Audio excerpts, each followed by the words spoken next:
যখন মিষ্টি কিছু খেতে খুবই ইচ্ছে হবে, দুধ আর চিনি দিয়ে এই লোভনীয় স্বাদের মিষ্টিটা বাড়িতে শুধু বানিয়ে দেখুন।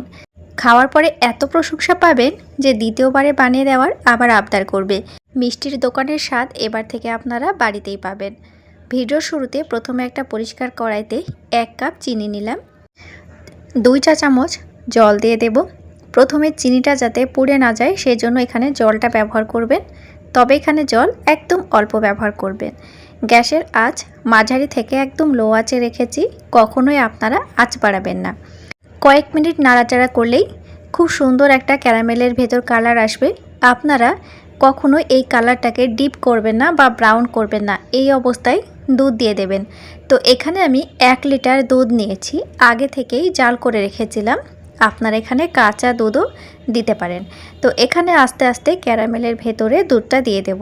তো বন্ধুরা, প্রথমে বলছি ক্যারামেলটা কখনো আপনারা একদম ডিপ ব্রাউন করবেন না, তাহলে তেতো লাগবে। কয়েক সেকেন্ড নাড়াচাড়া করলে খুব সুন্দরভাবে ক্যারামেলটা দুধের সাথে মিশে যাবে। গ্যাসের আঁচটা একদম লো আঁচে রাখবেন, এখন বাড়াবেন না। এখন 2 কাপ পরিমাণে গুঁড়ো দুধ দিয়ে দেব। চাইলে আপনারা গুঁড়ো দুধ নাও দিতে পারেন, তবে গুঁড়ো দুধটা দিলে এখানে সন্দেশগুলো খেতে বেশি ভালো লাগবে। আবার এখানে আপনারা 1 কাপ গুঁড়ো দুধও দিতে পারেন। তো গুঁড়ো দুধটা দেওয়ার পরে ভালো করে দুধের সাথে মিশিয়ে নিতে হবে। তো বন্ধুরা, দুধ থেকে কিন্তু এখন বলক উঠছে না। আপনারা গ্যাসের আঁচ কমিয়ে অবশ্যই দুধ মেশাবেন, নইলে কিন্তু ফুটন্ত দুধের ভেতরে গুঁড়ো দুধ দিলে সাথে সাথে গোটা হয়ে যাবে। এবার আমি গ্যাসের আঁচটা মাঝারি থেকে একটু হাই ফ্লেমে দিয়ে দুধটাকে অনবরত নাড়াচাড়া করব। 5 থেকে 10 মিনিটের মধ্যে খুব সুন্দরভাবে আপনারা মিষ্টিটা রেডি করে নিতে পারবেন। এবার দেখুন দুধের কালারটা সম্পূর্ণ চেঞ্জ হয়ে গেছে। আর আমরা খেজুর গুড়ের সন্দেশ বরফি অনেক খেয়েছি, তবে ক্যারামেলের ওপর শুধু একবার বানিয়ে দেখুন, টেস্ট আপনারা ভুলতে পারবেন না। এখানে আমি ছোট্ট চা চামচ নিয়েছি, দেখুন এই চা চামচে 2 চা চামচ ভিনিগার দিয়ে দেব। চাইলে আপনারা লেবুর রস দিতে পারেন 1 চা চামচ, আবার এই চামচেরই 1 চা চামচ টক দই দিতে পারেন।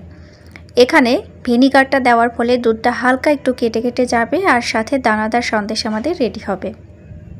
দেখুন আস্তে আস্তে নাড়াচাড়া করব, সুন্দরভাবে দুধটা কেটে যাবে। আর দুধটা এইভাবে কেটে গেলেই আমাদের সন্দেশটা বেশি টেস্টি হবে, দানাদার হবে, আর দেখুন একদম দোকানের মতো পারফেক্ট হবে। তো বন্ধুরা, যে যেখান থেকে আমার ভিডিও দেখছেন, আমার ভিউয়ার্সরা প্লিজ অবশ্যই আমার চ্যানেলটি সাবস্ক্রাইব করে দিয়ে পাশের বেল আইকনটি প্রেস করে রাখবেন, আর সাথে অবশ্যই আমাকে কমেন্ট করবেন। নতুন নতুন রেসিপি মানেই মিক্স ফ্লেভার চ্যানেল। আস্তে আস্তে আমি সুন্দরভাবে নাড়াচাড়া করে নিচ্ছি।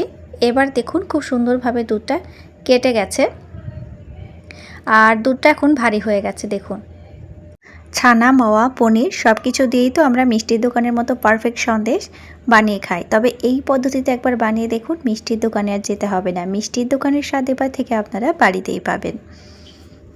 এবার একটু ঘন ঘন নাড়াচাড়া করতে হবে বন্ধুরা, যাতে তলা থেকে কোনোভাবে লেগে না যায়।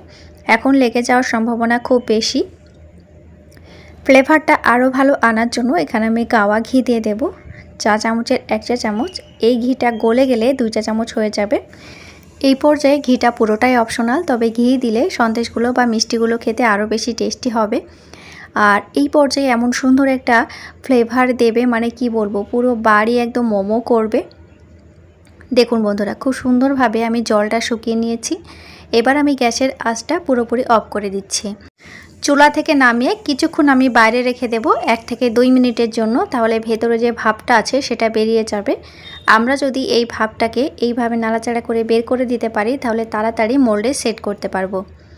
তো আমরা এবার মোল্ডে সেট করে নিচ্ছি। আপনারা যে কোনো মোল্ডে সেট করে নিতে পারেন, থালাতে, বাটিতে, বা আপনাদের পছন্দ মতো যে কোনো শেপ দিয়ে কেটে নিতে পারেন। আমি এখানে একটা চৌকো সাইজের মোল্ড নিয়েছি, এই মোল্ডে আমি সেট করে নিচ্ছি, তাহলে সন্দেশগুলো কাটার সময় খুব সুন্দর একটা শেপ আসবে, আর সাথে দেখতেও ভালো লাগবে। তো পুরো সন্দেশের মিশ্রণটাই আমি তুলে খুব সুন্দর করে সেট করে দিচ্ছি।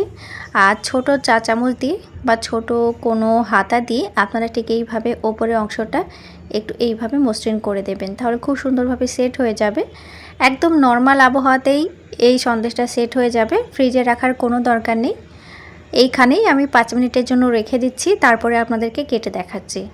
যে যেখান থেকে আমার ভিডিও দেখছেন, আমার ভিউয়ার্সরা প্লিজ অবশ্যই আমার চ্যানেলটি সাবস্ক্রাইব করে দিয়ে পাশের বেল আইকনটি প্রেস করে রাখবেন, সাথে অবশ্যই আমাকে কমেন্ট করবেন। কমেন্ট করলে ভিডিও বানাতে খুব ভালো লাগে। তো আমি এটা ঢেকে রেখে দিচ্ছি 5 থেকে 6 মিনিটের জন্য।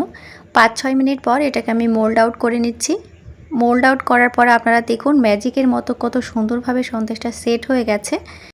তো এখানে আমি একটু পেপার লাগিয়ে দিয়েছিলাম, চাইলে আপনারা সাদা তেল, ঘি, বাটার আপনাদের হাতের কাছে যা থাকবে তাই লাগিয়ে দেবেন।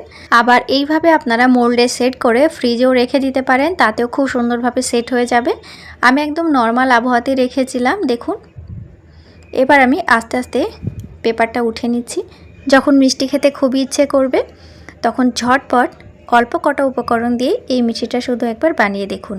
মিষ্টির দোকানে তো যেতে হবেই না, এবার থেকে মিষ্টির দোকানের স্বাদ আপনারা বাড়িতেই পাবেন। আজকের মিষ্টির রেসিপিটা যাকে একবার খাওয়াবেন সে কিন্তু পাগল হয়ে যাবে দ্বিতীয়বারে আবার বানিয়ে দেওয়ার জন্য। এবার লোভনীয় স্বাদের এই মিষ্টিটা একটু তুলে দেখাই, কতটা পারফেক্ট হয়েছে দেখুন। এবার মুখে দিলেই হারিয়ে যাবে, আর এমন একটা দানাদার ভাব আসবে, মানে কি বলবো। দেখুন একদম পারফেক্ট হয়েছে, ভেতর থেকে দেখুন কতটা দানাদার হয়েছে আর কতটা লোভনীয় হয়েছে। আর এত সুন্দর একটা স্মেল দিচ্ছে, মিষ্টির দোকান ফেল হয়ে যাবে। আশা করি আজকের রেসিপিটা আপনাদের ভালো লেগেছে। তো বন্ধুরা, ভিডিওটি আর বড় করব না, নতুন নতুন রেসিপি নিয়ে ফিরে আসবো পরের এপিসোডে। প্লিজ অবশ্যই আমার চ্যানেলটি সাবস্ক্রাইব করে দিয়ে পাশের বেল আইকনটি প্রেস করে রাখবেন, যাতে নতুন নতুন রেসিপি ছাড়ার সাথে সাথেই আপনাদের কাছে সহজে নোটিফিকেশান চলে যায়। চলুন সন্দেশের রেসিপিটা আপনাদেরকে এবার একটু ভেঙে দেখানো যাক ভেতর থেকে কতটা দানাদার হয়েছে দেখুন। তাহলে বাড়িতে অবশ্যই বানাবেন আর আমাকে কমেন্ট করে জানাবেন আপনাদের রেসিপিটা কেমন হয়েছে। ফিরে আসছি আবার পরের এপিসোডে। আজকের মতো এই পর্যন্তই। ভালো থাকবেন, সুস্থ থাকবেন। Thank you.